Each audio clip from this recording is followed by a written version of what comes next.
Algumas pessoas acham que conseguem equilibrar duas vidas ao mesmo tempo. Que a habilidade de compartimentalizar é suficiente para manter as peças separadas indefinidamente. Ela achava isso. Até o dia em que as duas peças se encontraram no mesmo lugar sem que ela tivesse planejado. Ela achou que podia ter 2 homens. Mas perdeu os 2. O envelope chegou pelo correio numa manhã de segunda-feira. Não havia remetente. Apenas o meu nome no destinatário, escrito à mão com uma letra que eu não reconhecia. Dentro havia uma única foto impressa em papel comum. Ela e um homem num restaurante que eu não conhecia. Sentados um de frente pro outro com aquela proximidade que não precisa de toque para comunicar intimidade. As mãos dela sobre a mesa, perto demais das dele para ser casual.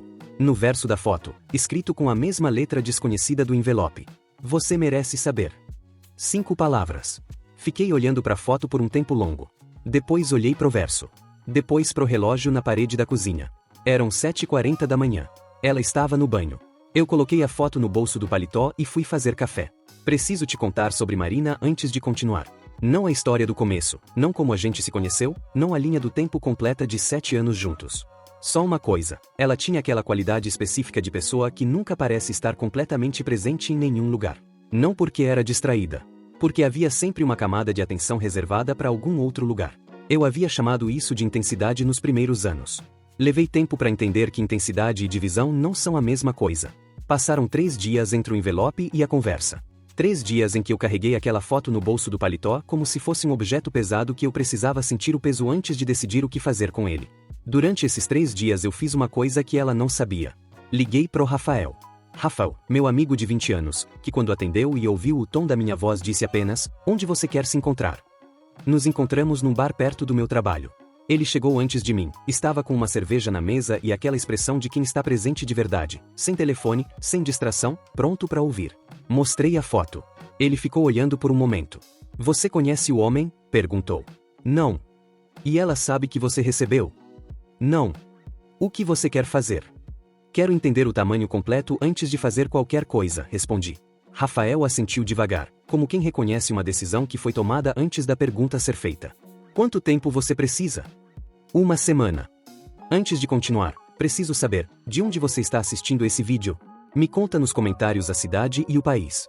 Essas histórias chegam em lugares que eu nunca imagino, e fico genuinamente curioso para saber de onde vocês estão acompanhando. Voltando ao que aconteceu naquela semana. 7 dias de observação com a atenção que eu havia desenvolvido ao longo de anos de trabalho onde detalhes pequenos determinam resultados grandes. O que encontrei não foi o que esperava encontrar. Não foi um padrão simples de saídas e mentiras.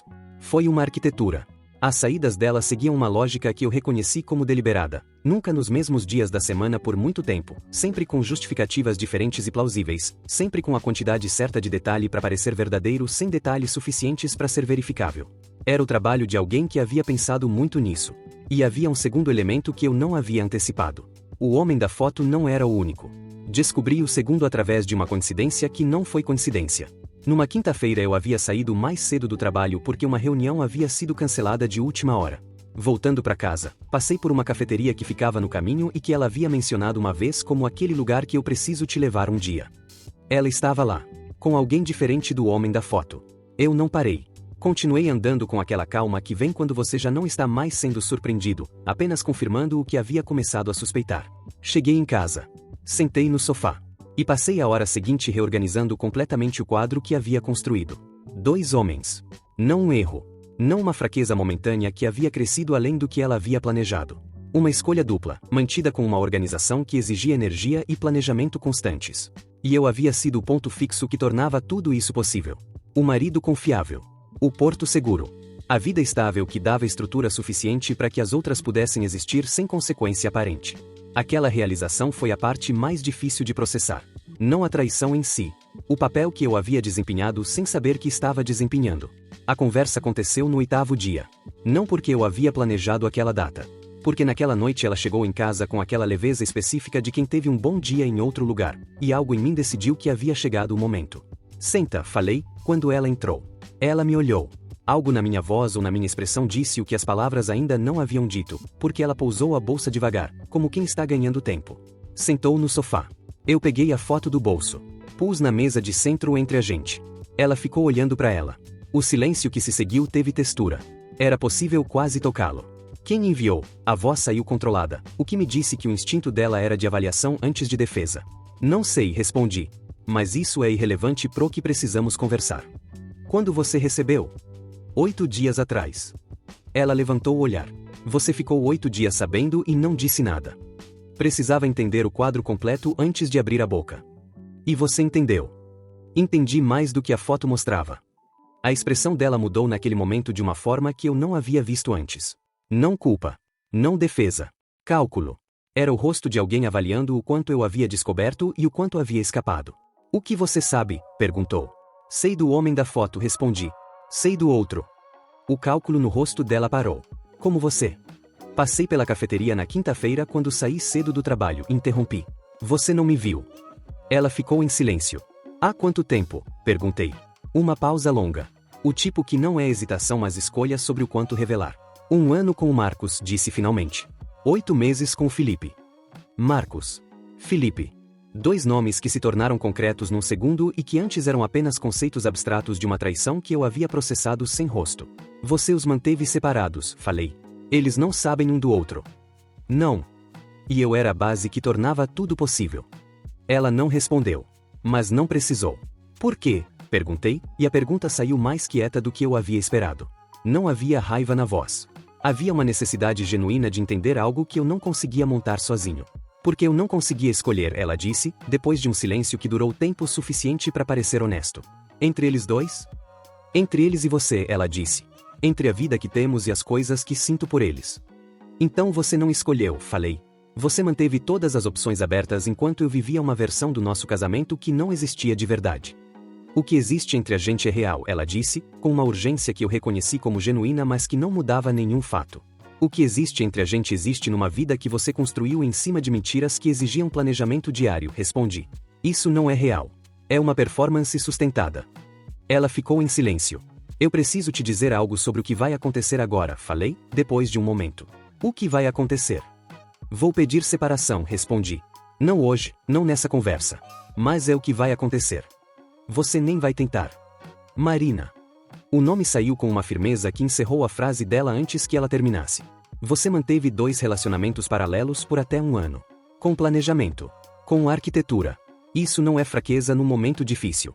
É uma série de escolhas diárias que foram feitas me colocando como variável que podia ser ignorada. Eu te amo, ela disse. Eu sei que você acredita nisso, respondi.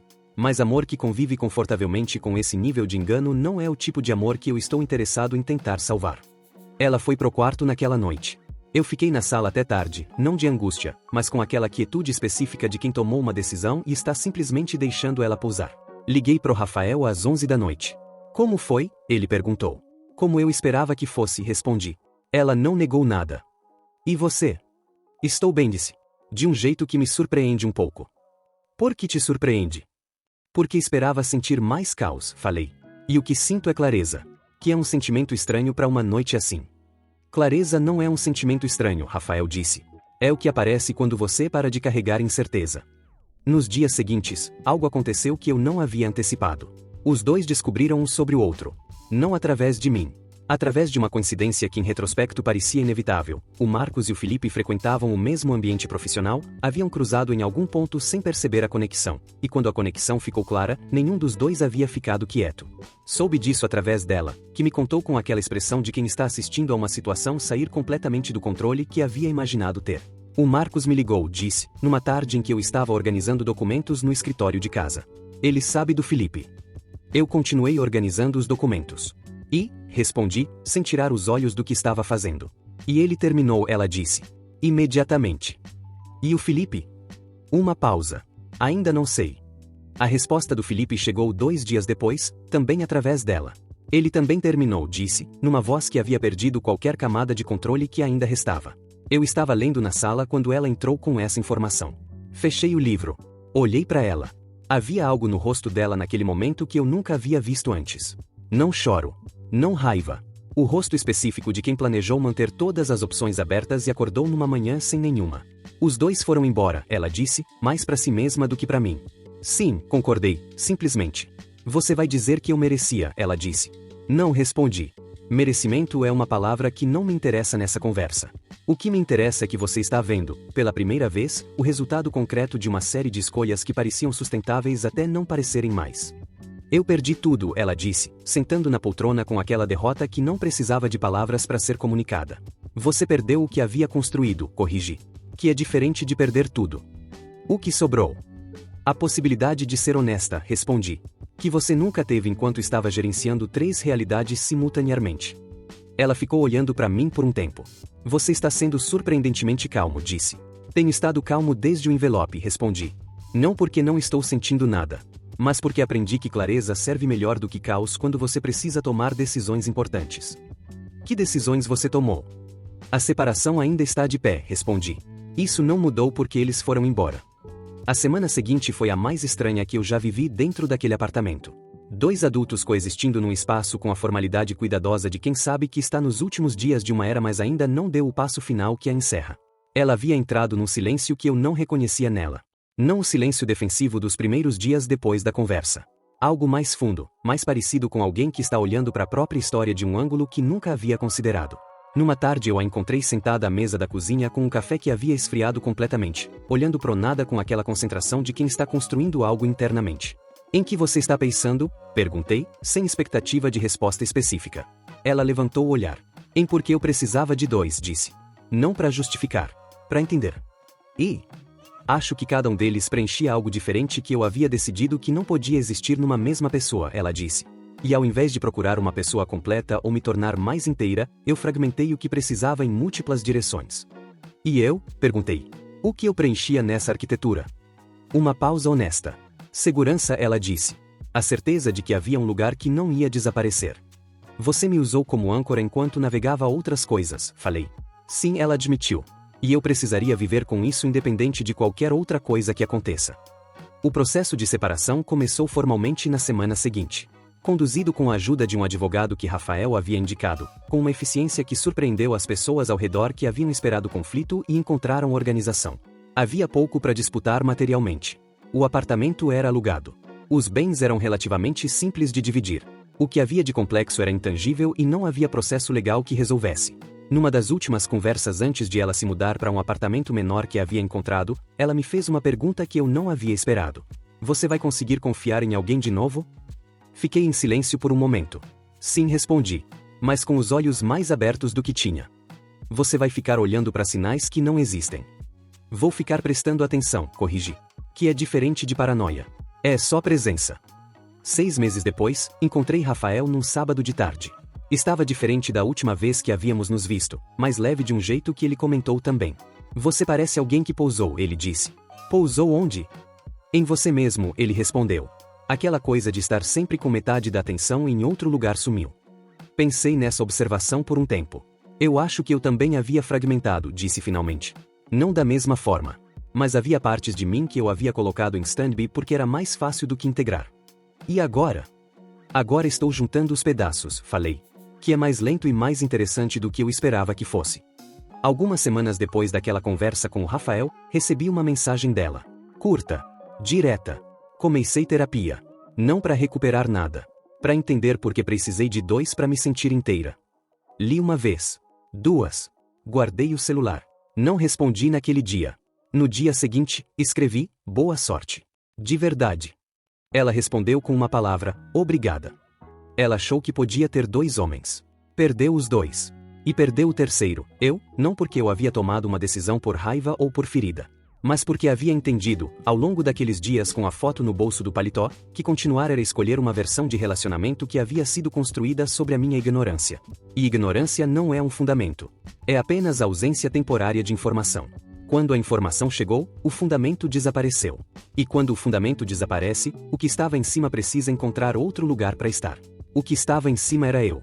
E o lugar que encontrei foi mais honesto, mais presente, mais inteiro do que qualquer coisa que havia existido dentro daquela arquitetura cuidadosamente mantida. Ela havia planejado manter 2 vidas paralelas indefinidamente. O que não havia planejado era que o universo raramente coopera com planos que dependem de outras pessoas permanecerem ignorantes para funcionar. E quando a ignorância terminou, o plano foi junto, levando as 2 vidas paralelas com ele. E deixando para trás apenas a versão real de cada pessoa envolvida. Sem camadas. Sem compartimentos. sem a energia constante de manter peças separadas que querem se encontrar. Apenas a realidade, que às vezes é a coisa mais libertadora que existe. Mesmo quando chega embrulhada numa foto impressa em papel comum dentro de um envelope sem remetente.